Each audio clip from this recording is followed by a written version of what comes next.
Urdu grammar سبق number 30 واحد سے جمع بنانے کے قاعدے۔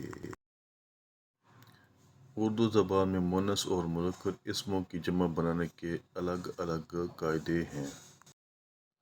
مذکر اسموں کی جمع: اگر مذکر اسم کے آخر میں الف یا یا ہو تو جمع بنانے کے لیے اسے یا مجہول یہ سے بدل لیتے ہیں، جیسے لڑکا ہے تو اسے لڑکا سے لڑکے، بیٹا سے بیٹے، بندہ سے بندے اور تختہ سے تختے۔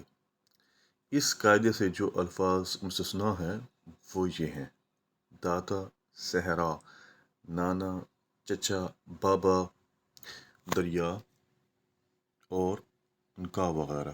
اگر کسی مذکر اسم کے آخر میں یعنی کہ الف مدہ اور نون نہ ہو تو جمع بنانے کے لیے الف کو یا مجہول سے بدل دیتے ہیں، جیسے کنواں سے کنویں اور دھواں سے دھوئیں۔ جب کسی اسم کے آخر میں مندرجہ ذیل حروف میں سے کوئی حرف حذف نہ بھی ہو تو پھر اس کی جمع میں بھی واحد کی صورت قائم رہے گی، البتہ اس کی پہچان فعل کی وحدت اور جمع سے ہوگی، جیسے شہر آباد ہے، شہر آباد ہیں، درخت جڑ سے اکھڑ گئے۔ اب اس میں دیکھیں تو شہر واحد ہے، وہاں پر بھی شہر واحد ہے، درخت بھی واحد ہے، لیکن اس کی جو فعل کی وحدت ہے وہ کیا ہے؟ جمع ہے، جیسے اب ہے اور ہیں۔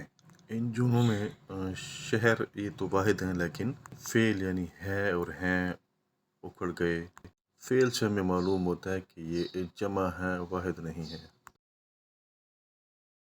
یہاں پر ہمارا آج کا سبق مکمل ہوا۔ انشاءاللہ اگلی ویڈیو میں مؤنث اسموں کی جمع کے بارے میں پڑھیں گے۔